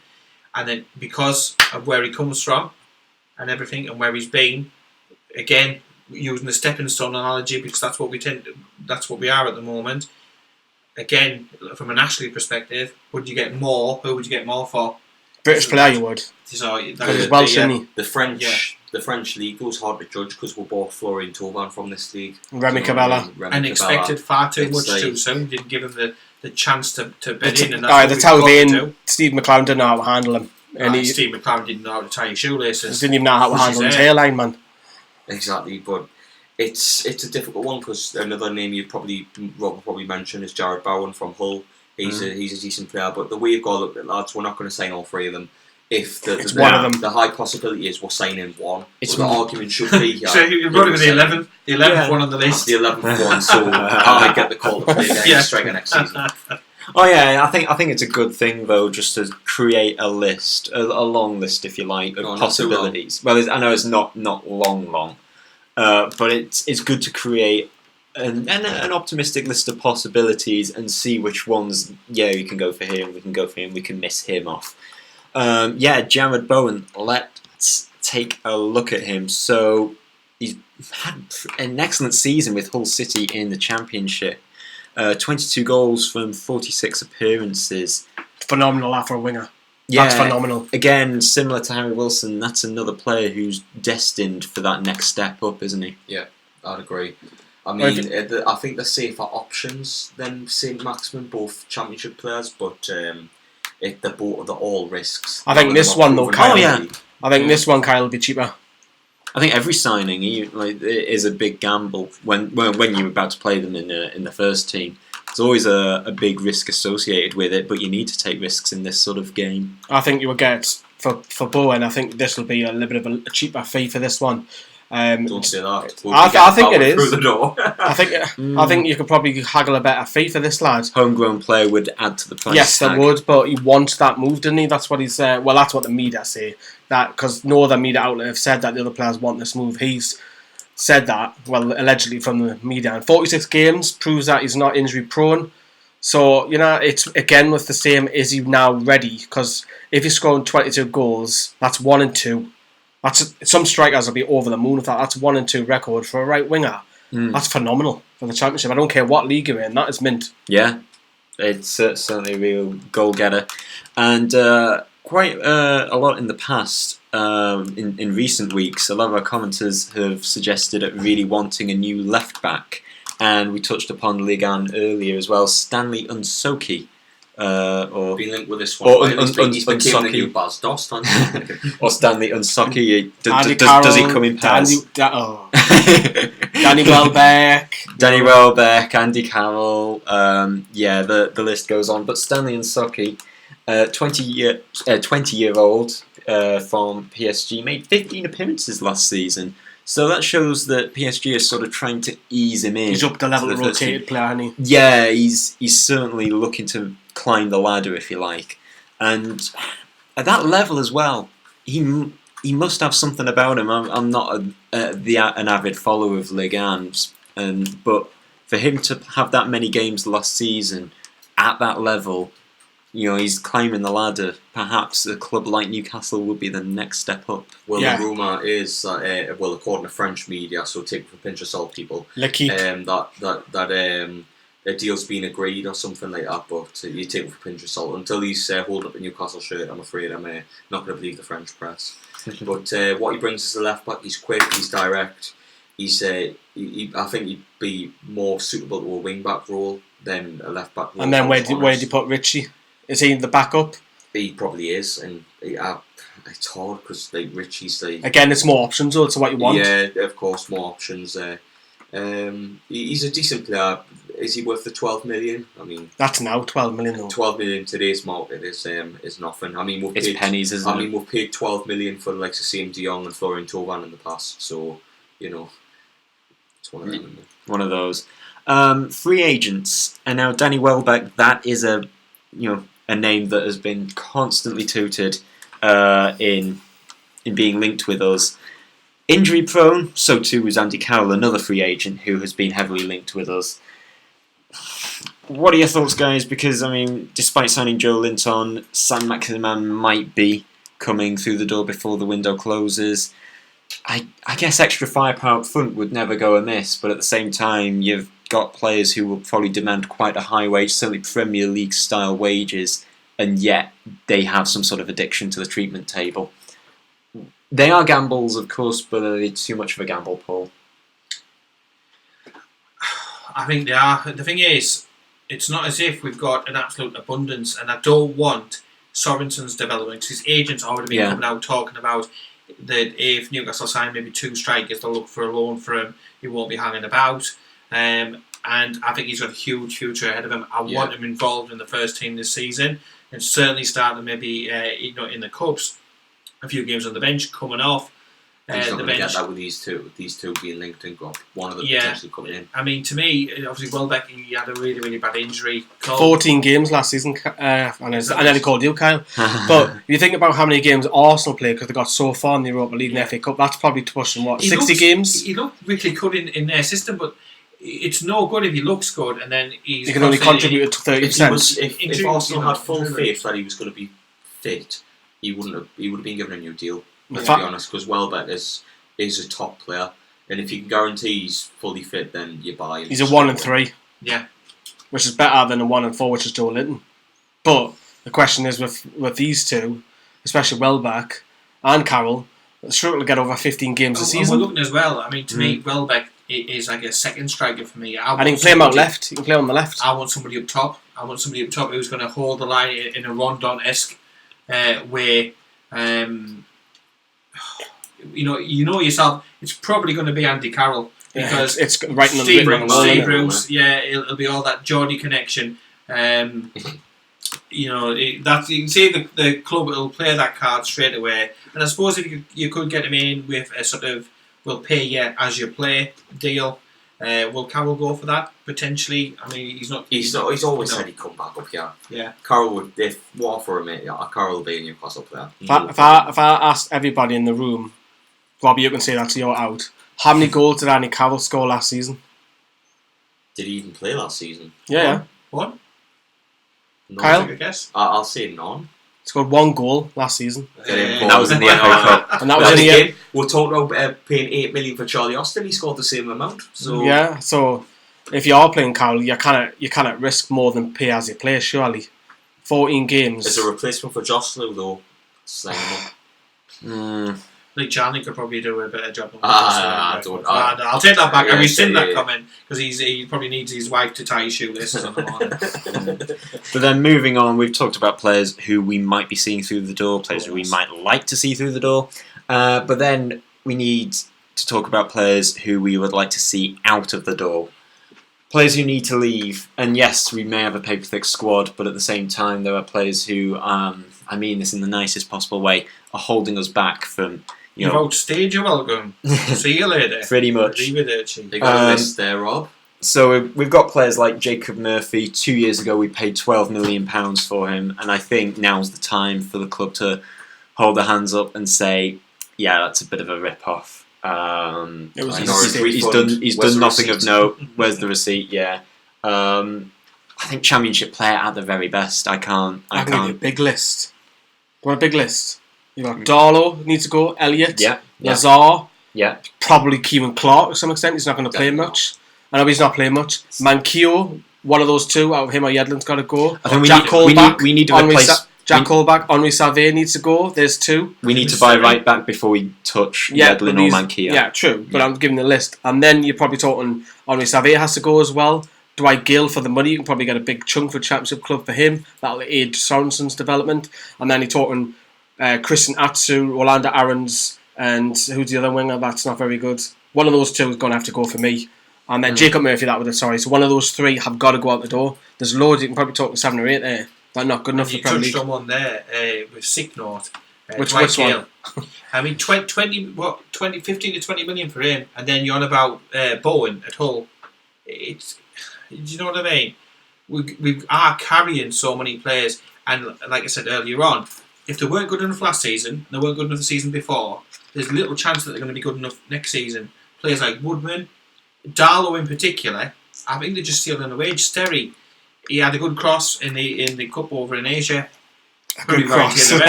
That's about it. Is he ever going to be up to the required standard? And I just honestly don't think they are. If they've got anything about them, you truly want to go somewhere, which is your level. I like Darlow. I think he's a decent goalkeeper, Darlow. But yeah, stopping the Woodman's development. So one of them's going to have to. 2 of those 3 are going to have to go. I'm keen on Woodman from what I've seen.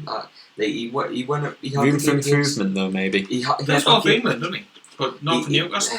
A bit like Foster. I don't rate Woodman at all. I think he's wanted to leave Newcastle since his dad went down south for a goalkeeper coach. That's how I used to feel about Fraser Foster. I went to see him in a pre-season game, Newcastle Leeds, down at Ellen Road, and I sat there behind the goal and I watched the game and I just thought... Short journey for you, Paul. Yeah. I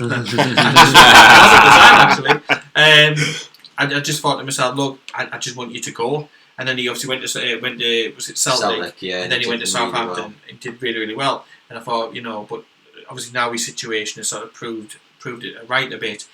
Woodman looks good for England, but for Newcastle, all he seems to do is just pick the ball out the back of the net. Does he command his area? But then again, if you look at the defence that's in front of him, it's always cup games. I would be worried as a goalkeeper. Yeah, weaker defences. He's not played in front of a full strength defence. Yeah, you haven't got Lascelles, Shea, Lejeune in front of him. And yeah, any of the others. Dubravka's the only one I want in goal for Newcastle in the Premier League. I trust Darlow in goal in the Premier League, mate. I don't. Really? He's kicking. He's had a difficult pre-season, but for me, I think Woodman, he has to be number 2 or goal. He's got to be number 2 or goal. He's still very young for as far as a goalkeeper's age goes. I mean, look at younger goalkeepers. He's got 12 months on his contract. He has to be made number 2 or he has to leave. That's it. The rumour is that he just wants to go. Get him sold then if he's not going to... You've got to get rid of 2 of those 3. Yeah. My preference is Elliott and Darlow, but if you're not, 2 of those 3 keepers have got to go. And then there's Nathan Harker, who's now 21. He'll be pushing on, well, he's 19 and 19, 20. He'll be pushing on thinking, right, okay, I can't have another season playing the reserve football. I want to go out on loan. It's a good, healthy problem, but 2 or 3 of them are not good enough. You can guarantee, right, we'll sell a couple of these players and then we'll have a goalkeeping crisis. Right. You can absolutely just... Bring back Jack Anik on the phone. Yeah, right. Steve Harper back from Ireland. It's in the script, isn't it? One player that we haven't talked about that much, Jack Colback. difficult pre-season. Has Do he? you think that he's done enough to convince pre-season Steve? he's difficult. No, I don't think he's had a better pre-season than what I thought he would have. Sorry, but I know he's not liked or anything like that. But I think he's been one of our better players in pre-season. I really do. I thought he got. And that says it all. I thought he was one of our better midfielders against West Ham. So if you're Steve Bruce, would you be open to putting him on the subs bench for the Arsenal game in 2 weeks? I think he will be. If we haven't signed anyone. I think he will be. I think he's been one of our better midfielders, and it pains us to say it because I know we've got abundance of talent in midfield, like your Longstaffs, like your Shelby, Hayden, but Colback's. Oh my word! If there's not an alarm bell though going off, I know, but I didn't mention Key there. Key's been better than him as well. It's like he's got to go. I'm sorry. The thing He is, does, but he has. But what his point Kyle was making is he has actually had an alright pre-season. he's playing well for Colback, and We all know that he's got to go. I know there's a lot of Newcastle fans that don't like him. I've slated him in the past, especially in the Championship when he was putting below par performance in after below par performance. But in pre-season, if you just to judge him off that, I think he's been all right. And to be fair, if you get a couple of injuries and Jack Colback coming in, it's a reliable that we're kind of. I've always said I'd prefer Henri Savay ahead of him, but. I just think of Jack Colback, and literally my mouth just fills up a little bit of sick. I just don't want him to be in that midfield. Honestly, he's not Premier League quality. I feel sick picking about him on the bench for that Arsenal game. To say because I know I've slated him in the past, but at the end of the day, it's just one of them. But at the end of the day, our loss though will be Nottingham Forest's game. Let them have the problem. Remember last week? Hashtag Kyle out. Hashtag Kyle out. I'm sorry, but I think Colback on the basis of what he's done in pre-season, I think people are saying in the comments not agreeing with you, Kyle. That's fine. Don't agree with me. Hashtag it. I personally think he's played alright pre-season. He wasn't the worst midfielder yesterday. He wasn't the worst midfielder against West Ham. Some people are saying that you're mad. He's no good. He's unstable. Awful. Kyle's unstable. All these comments are literally coming out one after one after one. Don't get us wrong. He's not nowhere near the first team, but as a backup option, last resort, then I'm keeping Colback in that team. I'd rather have Savay. I guess the bottom line is that None of the ice cream man. the bottom line is that we're talking about players who have either passed their best or unproven at that high level and no longer a young player. Lots of things you've got to take into account, but coming up next after this final break of the Football Fan Zone, we'll have a North East Roundup and talking about the new away shirt that was released earlier this week, so don't go away.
breath you take by the police. And of course, Sting was part of the police, and he's from this part of the world. So, moving on to the last 9 minutes of the show. Thank you very much for your company tonight. Hope you have enjoyed it. We've enjoyed the comments coming through on our live stream. Before you, I'm going to cut you off the tunes. Are you listening? Mate, Malcolm in disguise, Mike Ashley paying me for just remember, saying nice things about Jack keep it Colback. clean, keep it clean. At the end of the day, right, Colback has had a decent pre-season, and would I want him in the first team? Absolutely not. But to judge on pre-season, hashtag get Kyle out. The tunes. To say I'm a Malcolm, to say Mike Ashley's penis and Someone's whatnot, biting. I don't think so, son. I'll egg your windows, mate. I will keep going, son. Take the floor off. I have an older brother, and whenever we get on each other's nerves, we call each other a Mackham. So yeah, and moving on. The new away shirt was released this week, and a few weeks ago when the home shirt was announced, it wasn't received that well, and I can understand why. It didn't really appeal to me, but I do like this green shirt. But as part of Newcastle Fans TV, I'm just telling you now, I'm not going to be buying it. Nah, it's a lovely shirt. I'm not buying it. I'm good for football shirts actually, because when I do commentary, I do like to buy the shirt of the home team that I'm commentating on, and yeah. Yeah, I noticed that in New York. It's been when I'm sat there watching New York Red Bulls, he's doing commentary. I was practicing for York City, and I'm like, Rob, will you stop? Yeah, you didn't. You did. You were just like, Andrew just takes the call out of the left, right, and out. What are you doing? I was practicing. But yeah, this green shirt, we've been on the receiving end of some nightmare shirts, haven't we, Paul? I mean, I remember 10 years ago, the custard cream and vomit shirt. The championship one. Yeah, the championship one. That was anyone with Cisco on the back. But where would you rate this in terms of recent Newcastle shirts? I like last season's. I thought last season was really, really good. I mean, there's been a downward step this time around. Again, I'm not, and I haven't for several seasons now, bought any of the shirts and stuff purely because of the All Mike Ashley thing. But this one, I must admit, it does look nice. I saw the new home shirt when I was in JD's. Not going to Sports Direct, so I went into JD's for some look around some stuff, and saw it there. Had a look at it, and I don't think it's all that good. I think it looks a bit cheap, a bit tacky, the home one. But the away top, on the other hand, is much, much better. I like it. And I guess quite importantly, Sean Longstaff, of course, throughout the summer, he's been linked with a whopping £50 million move over to the other side of the north, to Manchester United. And it is a great statement from the club to see Sean Longstaff on the promo for this away shirt, don't you think, Kyle? To me, it doesn't really mean anything, mate. I'm not being funny, but doesn't Musa Sissoko remember that picture where he looks... Should have got Jack Colback in. Looks so happy with his life. On the... at the start of the championship season. You didn't hear that, mate. And a couple of them... Yeah, it's just one of them, mate. They can put him on the promo. It might... They've showed a sign that the same both Bruce, Ashley have said that he's staying, I suppose. So I suppose him being on the promo makes sense. When I was a kid, I used to receive the calendars in my Christmas stocking for like the following year, and guess who was the player for February 2011? The 2011 calendar. Guess who was the player on February 2011? Cisco? No. Andy Carroll. The guy who left the day before February the 1st. This year's calendar's got a couple of clangers as well. Perez. Rondo. I wouldn't know because I don't fund. I don't fund them in that aspect through merchandise. But I think it's good to see Longstaff. I think we've all said that we want him here to stay. Great young player. I think this coming season is really important for him in his development, as far as his development is concerned. I think it's great to see Sean Longstaff in there because the rumours going around. It's a statement, you've already seen Steve Bruce say, you've already seen Mike Ashley say, yes, I know you cannot believe it, but for those two to speak out and say it's not for sale, and now we're only literally, 10 days or so until the window's shut, it'll be suicidal, regardless of the money, to try and replace him that quick, because you might not be able to replace him, but great to see him. I think the three lads who are on the promo, that's your future right there. That's your future right there. All similar ages. Bart Almiron's a couple of years, a bit more older than than Joelinton, but that's your future, those three, and I'm delighted to That's a team see. you're building around. Yeah, that's what you want. Like. And seeing Almiron in there as well, it's great to see him back. I think he is just a bundle of positivity. Yes, it takes you when you watch him play. It takes you away from all the problems that are around it. Because you're thinking, is he going to go which way, left, right? Is he going to be sort of clattered by two defenders? Is he going to make some space for a goal? And I do think next season he will add goals to his game finally. I'm excited to see him. I think he would have been a little bit gutted that Rafa went, because partly, yes, I know the Premier League, but Rafa would have probably persuaded him that a little bit more, because there was a couple of European clubs after him. But I still think After him as well. He's only in the country a few months. We've already seen him and his girlfriend going around Edinburgh Castle and all that, and across the UK, and seeing all the hot spots, if we want to call them that. I still think he's still in that honeymoon period at the present moment, and I get a buzz when I say him, and that's what the club need to be doing. Is Joelinton could be the next one. He might have that get off his bums on seats and stand up and get excited. Probably need another one as well. So. Just on the positive, I love seeing Almiron, because he's always happy, he's smiling, his work rate. He's possibly up there behind Fabian Schär. Is my favourite player. And to close off the last couple of minutes of the show, we'll have a look at two teams in particular in the North East, Middlesbrough and Sunderland. Their pre-seasons have now come to an end, because of course the Football League kicks off the week before the Premier League starts, and next week their seasons will start. We'll start off with the Championship side. That's Middlesbrough. Borough-fan TV shout out. Great guys, Borough-fan TV. But yeah, over the course of this pre-season, no real great transfer activity, but they've had a fairly stable pre-season with good wins against Gateshead, Hartlepool, and Britta Sumberlonger scored a hat-trick against Salford. This afternoon they drew 1-1 to Saint Etienne, who we're playing next week. However, quite a hard-hitting 5-1 defeat against Bundesliga spy side Heidenheim. Concerning 5-1 defeat, how can you see just quickly? How can you see Jonathan Woodgate in his first real season in management panning out here? Might Borough just be sort of accepting mid-table again in the Championship? I'm not quite sure as to who he's signed, who he's brought in, and things like that, but. Pre-season's very little to go off. I remember when we got hammered 5-1 off Leyton Orient back in the Championship days, 2010 under Houghton, or 2009. Before Houghton, no? No. Houghton I think Houghton was interim charge at the time, and then they put him in charge after it. And then, as we've spoken to Kevin Nolan in the past in an interview, he says there was a little bit of a meeting after that game. So pre-season is very little to go by. Will he be ready for the season? Yes, I think Borough all right. Mid-table, maybe playoff contenders, because they've got Sumberlonger there, like you mentioned, who's capable of scoring a lot of goals in that division. Woodgate's experience, and then a pre-season that hasn't gone exactly to plan is Sunderland's transfers. I mean, they've had to rely on the free market. They've only signed one player for a fee, and that was George Dobson from Walsall. Who? And as for matches, 2-0 win against South Shields, but then draws against Benfica B and Belenenses, and then defeat yesterday at home to Dutch side Ehrenven.